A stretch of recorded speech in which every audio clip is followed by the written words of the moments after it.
Recording number 6 శంఖారావం వివరంగా చెప్పుకుంటూ ఉన్నాం. ఇక్కడ నేపథ్యం అని హెడ్డింగ్ ఉంది.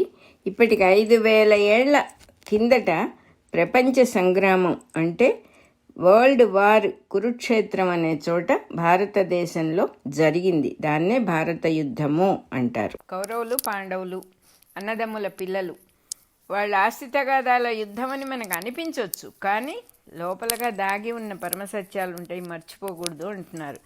ఈ యుద్ధం అనేది మనుషుల మనస్సుల్లో కూడా మంచి చెడ్డ సంఘర్షణగా ఎప్పుడూ ఉంటుంది. మానవ జాతిలో ఎప్పుడూ రిపీట్ అవుతూనే ఉంటుంది. ఈ ధర్మాధర్మ సంఘర్షణ అనేదే జగత్ కథగా కూడా ఉంటుంది. జగత్ కథ అంటే మొత్తం ప్రపంచానికి సంబంధించిన ప్రపంచమే కాదు, జగత్తుకు సంబంధించిన కథ. ఇంకో సత్యం ఏమంటున్నారంటే, భూలోకంలో భూమి మీద జీవుల మధ్య ఏ సన్నివేశాలు జరిగినా కూడా దీని వెనకాల సూక్ష్మలోకంలో ఈ కథ తప్పకుండా ఉంటుంది. ఒక పరమార్థం ఉంటుంది ఆ కథకి. ధర్మాధర్మ సూక్ష్మలోక కథలే ఈ సన్నివేశాల వెనకాల తప్పకుండా ఉంటాయి అంటున్నారు. అట్లాగే భగవంతుడైన వ్యాస భగవానుడు అన్ని లోకాల కథల్ని చక్కగా సమన్వయించి జయము అనేటటువంటి ఇతిహాసాన్ని రచించారుట. ఇతిహాసము అంటే ఇలా జరిగేను కదా, అంటే ఇది జరిగిన కథే తప్ప ఏదో అభూత కల్పన కాదు అని క్లియర్గా చెబుతున్నారు. వ్యాస భగవానుడు శిష్యుడైన వైశంపాయనుడేమో సర్పయాగం ఆగిపోయింది కదా మధ్యలో, దాన్ని విరమించిన శుభ సందర్భంలో చక్కగా వ్యాసుల వారి జయము అనే ఇతిహాసాన్ని భారతం అనే పేరుతో ప్రవచనం చేశారట వైశంపాయనుల వారు. దాన్ని సూత మహాముని ఏం చేశాడంటే ఇంకా వివరణ చేసి, ఇంకా విస్తరింపజేసి పంచమ వేదమే ఇది అని గుర్తించి ఆ ఇతిహాసాన్ని మహాభారతముగా చేశాడు. అంటే ఇక్కడ ఏమి చెబుతున్నారు, జయము అనే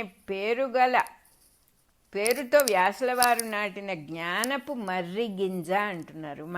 మర్రి చెట్టు ఎంత పెద్దదిగా ఉంటుందో మనకు తెలుసు కదా.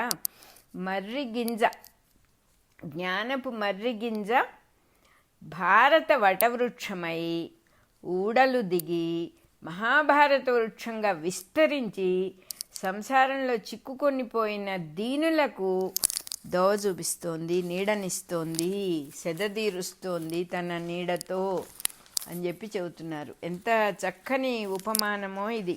వ్యాసుల వారు వేసినటువంటి విత్తనం చక్కగా జ్ఞానపు మర్రి గింజ అంటున్నారు. జ్ఞానమే విత్తనం.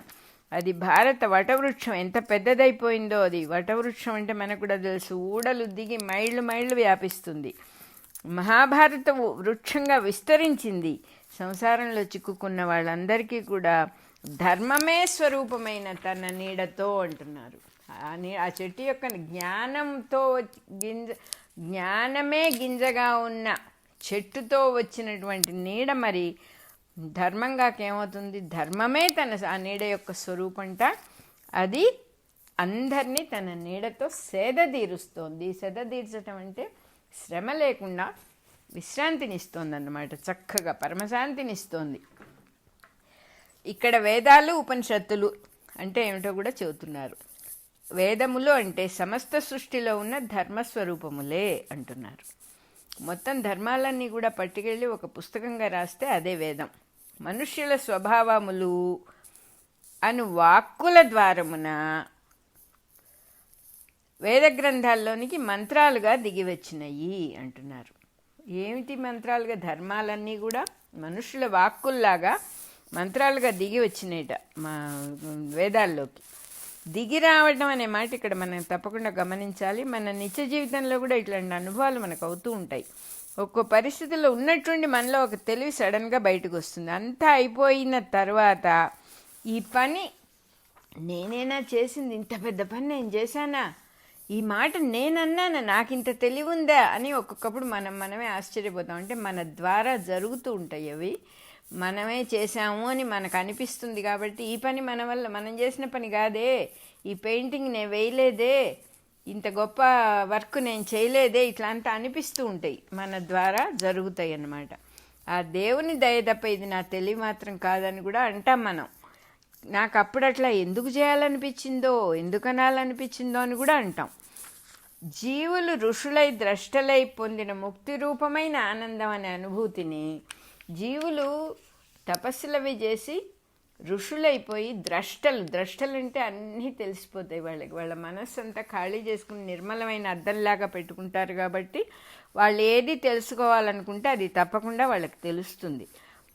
అప్పుడు ఏం తెలుసుకుంటారు? వాళ్ళు సచ్చిదానంద స్వరూపాన్ని తెలుసుకుంటారు. ముక్తి రూపమైన ఆనందం అనే అనుభూతి ఏమైందిట? అనుభూతి వేదసారమైన ఉపనిషత్తులుగా విచ్చుకుందిట. ఋషులు ద్రష్టలైనప్పుడు వాళ్ళు పొందుతూ ఉన్నటువంటి ఆనందం ఉపనిషత్తులుగా విచ్చుకుని, ఫ్లవరింగ్ పువ్వు విచ్చుకుంటుందే అట్లా విచ్చుకున్నాయిట. సృష్టిలో జరిగే కథలే పురాణాల్లోకి ఇతిహాసాలుగా వచ్చినాయి అని కూడా చెబుతున్నారు. కాబట్టి వేదము, ఉపనిషత్తు, పురాణము ఈ మూడు విత్తనము, వృక్షము, పుష్పము వంటివే. భారతీయ సాంప్రదాయానికి ఈ మూడు కూడా విత్తనము, వృక్షము, పుష్పము అంటే అతిశయోక్తి కాదు, అది ఉన్నమాటే. దీనిని దర్శనం చేసుకున్నాడు వ్యాస భగవానుడు. సాక్షాత్తు నారాయణుని అంశ కాబట్టి అందులో మనకి ఎట్లాంటి సందేహం లేదు. కాబట్టి ఆయన ద్వారా ఇది వచ్చింది. సంఘర్షణ మానవుల పురోగతికి తప్పనిసరి అవుతుంది అంటున్నారు. అంటే ఒక ఘర్షణ లేకపోతే మనకి అడ్వాన్స్మెంట్ ఉండదు అంటున్నారు. కష్టపడి మనసులో మథన జరిగితే కానీ మనకు అన్ని విషయాల్లో ఈ అనుభవం ఉంటుంది. చాలా కింద మీద పడ్డానండి, మొత్తానికి చాలా బాగా వచ్చింది అట్లా చెప్పుకుంటాం మనం. పరిణామంలో అంటే ఎవల్యూషన్లో అంతర్మథనమే, లోపల జరిగేటటువంటి మథనమే మనకు సహాయం చేస్తుంది. వివేకము అనే నవనీతం రావాలంటే, వివేకము అనే వెన్న గనక బయటికి రావాలంటే లోపల ఘర్షణ తప్పదు. మనం మజ్జిగ చిలికినట్టుగా చిలకవలసిందే. మథన పాల సముద్రం చిలికితే కదా మనకి అన్నీ. ఆఖరికి లక్ష్మీదేవి కూడా వచ్చింది. పాల సముద్రం చిలికినందువల్లే కదా సమస్తం వస్తువులు ఎన్ని వచ్చినాయి. అమృతం వచ్చింది. మృతి లేనిటువంటి స్థితిని చూపించారు అక్కడ. సో ఘర్షణ అనేది తప్పు కాదు. ఎలా ఆ ఘర్షణని మనం వాడుకుంటాం అనేదే అక్కడ. ఈ పద్ధతిలో ఎట్లా ఉంటుందంటే, ఈ సాధనలో కొంచెం ఆ ఘర్షణ ఇది పూర్తిగా వ్యక్తిగతమే. ఘర్షణ అనేది సామూహిక ఘర్షణ గురించి ఇక్కడ అసలు మాట్లాడట్లేదు. మనస్సు లోపల జరిగేటటువంటి ధర్మాధర్మ విచక్షణ గురించి కానీ, లేకపోతే ఏం చేయాలి ఏం చేయకూడదు, ఏది ముఖ్యం ఏది అముఖ్యం, ఈ రకమైనటువంటి ఘర్షణ మనం ఆలోచిస్తూ ఉండేటటువంటి ఘర్షణ వ్యక్తిగతమే. అందుకని వ్యక్తిగతం కాబట్టి ఎప్పుడూ ఇది పర్మనెంట్గా ఎవరో ఒకళ్ళకి జరుగుతూనే ఉంటుంది. జరిగేటప్పుడు ఏమవుతుందంటే కొంతమంది కొంచెం ముందుకు వెళ్తారు, కొంతమంది కొద్దిగా వెనకుంటారు. వెనకున్న వాళ్ళు ముందున్న వాళ్ళు అభిప్రాయ భేదాలు వస్తాయి వీళ్ళకి, మళ్ళీ ఘర్షణ. సో ఆ ఘర్షణ కార్యరూపంలోకి రావటమే యుద్ధం అన్నమాట. మేం చెప్పింది కరెక్ట్ అని వాళ్ళు అంటారు, మేం చెప్పింది కరెక్ట్ అని ఇంకా కొంతమంది అంటారు. అనగానే అది బయట యుద్ధంగా పరిణమిస్తుంది.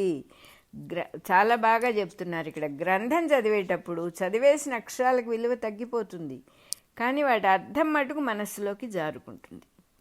అదేవిధంగా భూమి మీద జరుగుతున్న కథల్లో వ్యక్తుల శరీరాలు దాటిపోతూ ఉంటాయి, అంటే చనిపోతూ ఉంటాయి.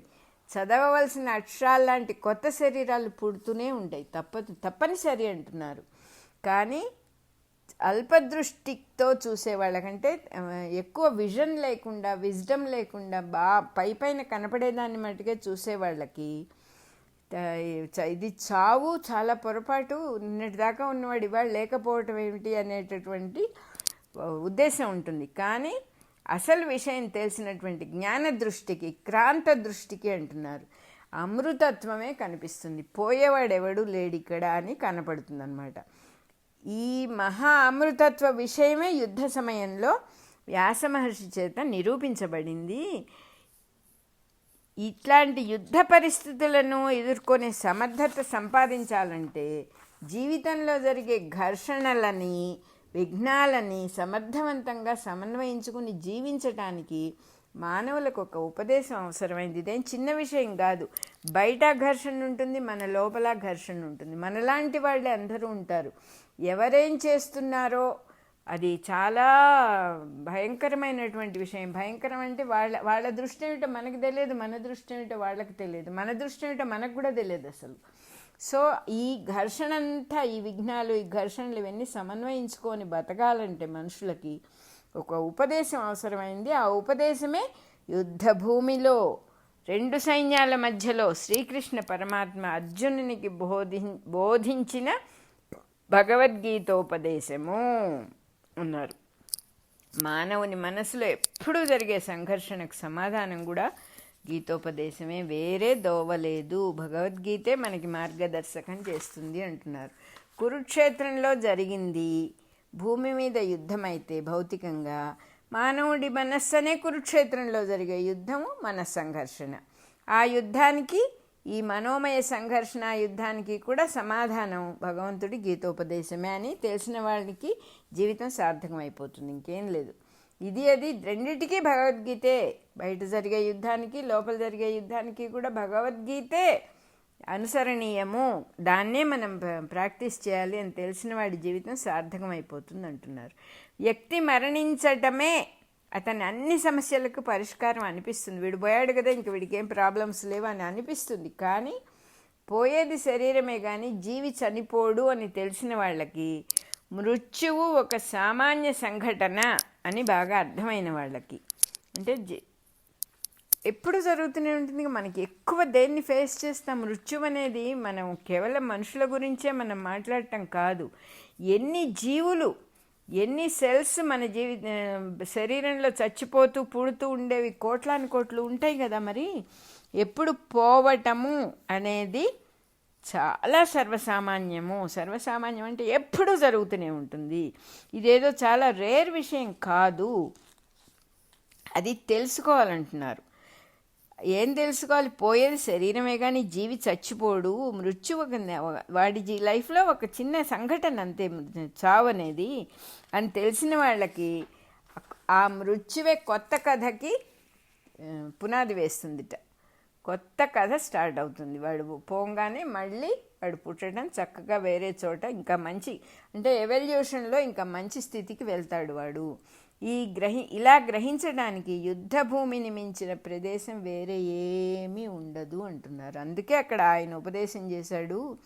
చదువు, అధికారము, సంపద, నాగరికత, మోస్ట్ మోడర్న్ కల్చరు ఎన్ని సంపాదించినా కూడా చావుని నిశ్చలంగా ఆహ్వానించగల స్కిల్లు, ధైర్యం మాత్రం మనిషి సంపాదించలేడు.